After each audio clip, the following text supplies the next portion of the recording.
और मैं हूं आपके साथ श्रुति शाह। तो सीधे आपको दौसा लेकर चलते हैं। मुख्यमंत्री भजनलाल शर्मा उपचुनाव में जुट चुके हैं और बीजेपी प्रत्याशी जगमोहन मीणा के समर्थन में रोड शो करते हुए दिखाई पड़ रहे हैं। आपको रोड शो ये दौसा में आपको सीधे दिखाई पड़ रहा है।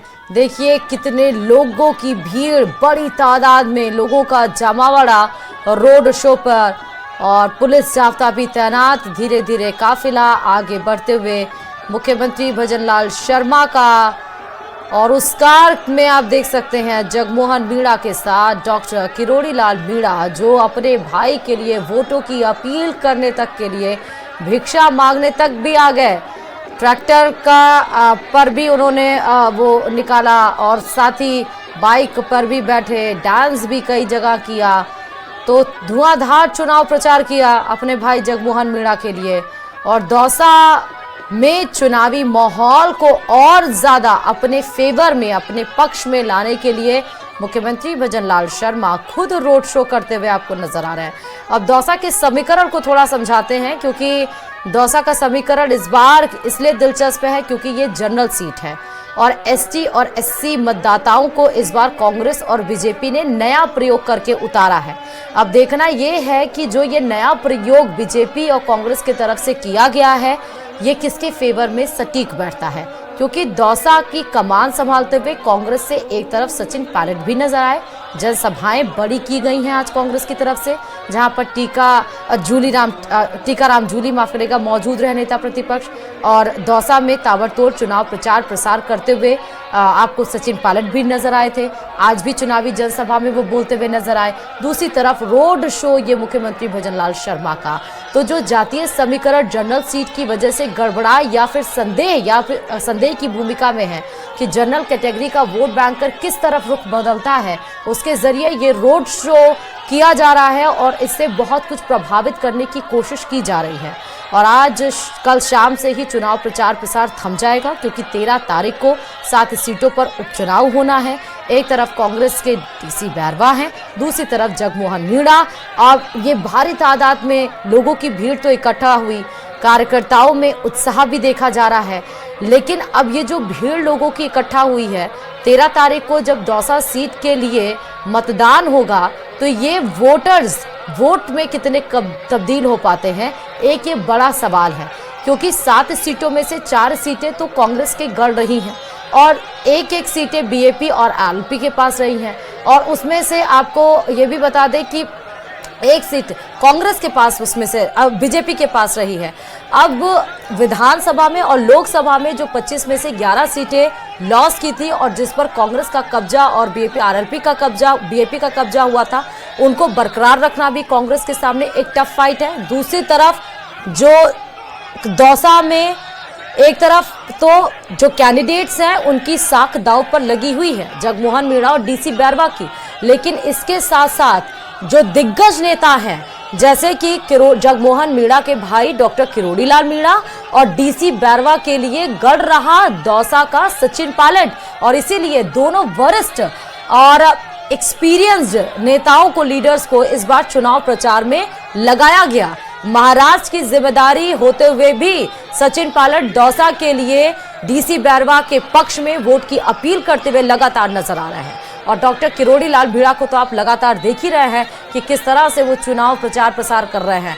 आज रोड शो में आपको प्रदेश अध्यक्ष मदन राठौर, ये देखिए, लोगों का अभिवादन करते हुए मुख्यमंत्री भजनलाल शर्मा आपको नजर आ रहे हैं। साथ ही जगमोहन मीणा आपको उस कार पर नजर आ रहे हैं।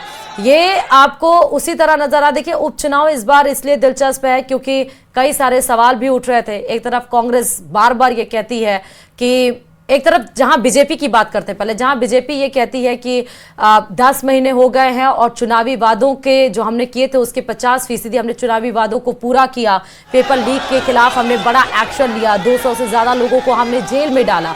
उधर कांग्रेस तंज कसती है, बिजली, पानी, किसानों के लिए उत्पादन, इन सारी चीजों को बीजेपी नकार रही है। अब देखना यह है कि किसके जो दाव होते हैं चुनाव को लेकर, जो चले जाते हैं या जो भाषणें दी जाती हैं, उससे जनता क्या कुछ समझती है। क्योंकि मौजूदा सरकार 10 महीने हो चुके हैं, उनके कार्यकाल को भी समझ रही है। जातीय समीकरण की बात नहीं होनी चाहिए, लेकिन जातीय समीकरण को देखकर यहाँ पर देखा जाता है। लेकिन जनरल कैटेगरी की सीट होने के बाद एसटी और एससी कैंडिडेट को जो बीजेपी और कांग्रेस की तरफ से उतारा गया, ये फॉर्मूला कितना सटीक उनके पक्ष में बैठता है? जगमोहन मीणा को वहां की जनता किस तरह से एक्सेप्ट करती है, या उनके खुद के अपने मुद्दे हैं जिस पर बीजेपी क्या 10 महीने से खरी उतरी है? ये सारी चीजें हैं। और दौसा, दोनों चुनावी पार्टियां पूरी ताकत झोंक चुकी हैं दौसा में। आपको एक तरफ जहां कांग्रेस की आज ही विशाल जनसभा नजर आई, और दूसरी तरफ आप रोड शो भी देख रहे हैं, जनसभाएं भी देख रहे हैं बीजेपी की। अब ये ऊंट किस करवट टर्न लेता है, ये तो आने वाला वक्त बताएगा। फिलहाल चुनाव प्रचार प्रसार थमने से पहले दौसा की ये दिलचस्प लड़ाई में बीजेपी का रोड शो कितना कारगर साबित होता है, ये आप यहां पर रोडों पे लगी भीड़, कार्यकर्ताओं में उत्साह देख सकते हैं इसके जरिए।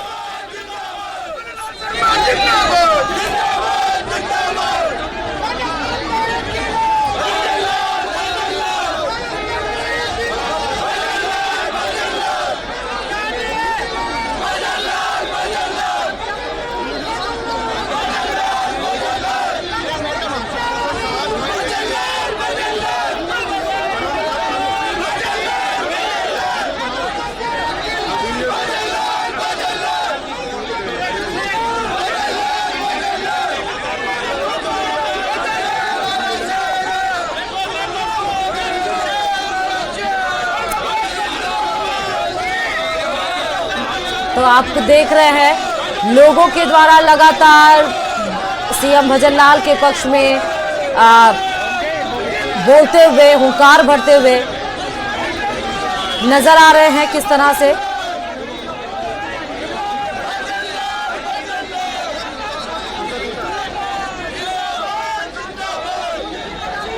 अच्छा, दौसा की सीट इसलिए भी बहुत अहम है, जैसा हम बार बार कह रहे हैं कि ये जनरल सीट है, और इस क्रम में दौसा से निर्दलीय चुनाव भी लड़ रहे हैं देवी सिंह। और उन्होंने कहा कि वो पहले तो टिकट मांग रहे थे, भाजपा से नहीं मिला, फिर उसके बाद उनका कहना है कि कांग्रेस और भाजपा ने इस सामान्य को अनदेखा किया और वहां से ओबीसी वर्ग की की अनदेखी की है। लोगों के लिए मैं अपने चुनाव लड़ रहा हूँ, तो निर्दलीय चुनाव भी वहाँ पर त्रिकोणीय मुकाबला कह सकते हैं यहाँ पर, क्योंकि देवी सिंह भी निर्दलीय चुनाव मैदान में है। इधर से जगमोहन मीणा आपको चुनावी मैदान में दिख रहे हैं, दूसरी तरफ डीसी बैरवा आपको चुनावी मैदान में दिख रहे हैं। तो फिलहाल देखना होगा, क्योंकि 7 सीटों पर होने वाले, और जिसमें से दौसा विधानसभा सीट जिस पर कांग्रेस के विधायक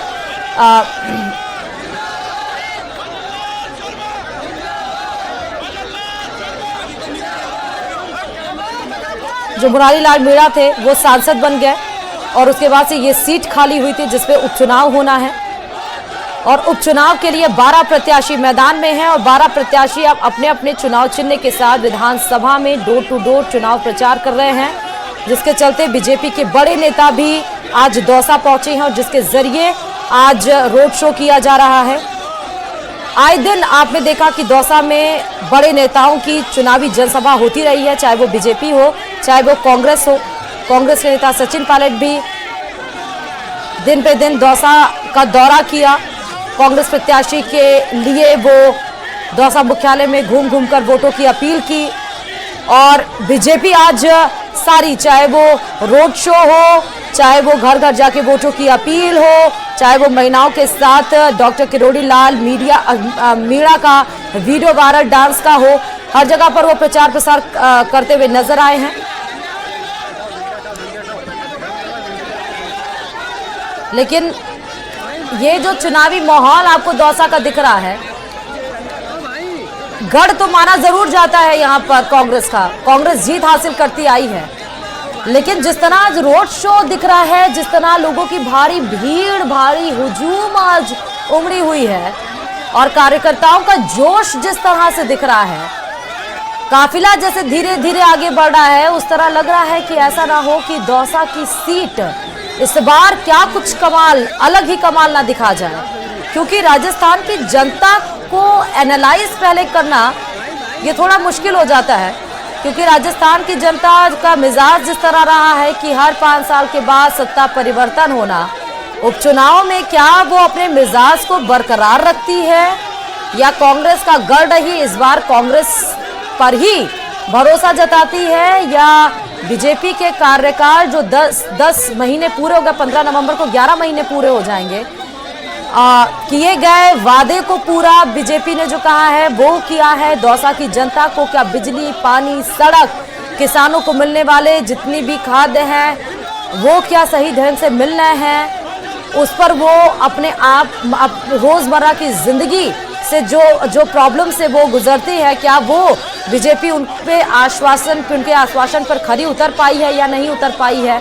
जगमोहन मीणा के ऊपर क्या दौसा की जनता विश्वास जता पाई है, नहीं जता पाई है, उसके जरिए ही और वो विश्वास जता ले, उनका मन बदल जाए। इसीलिए ये भव्य तरीके से रोड शो आज बीजेपी का किया जा रहा है और इसीलिए एक बड़ा शक्ति प्रदर्शन आज बीजेपी के द्वारा जगमोहन मीणा के पक्ष में किया जा रहा है। एक चुनावी माहौल और बरकरार रहे, बीजेपी के पक्ष में वो वोटों की तब्दीली हो जाए, यही कोशिश आज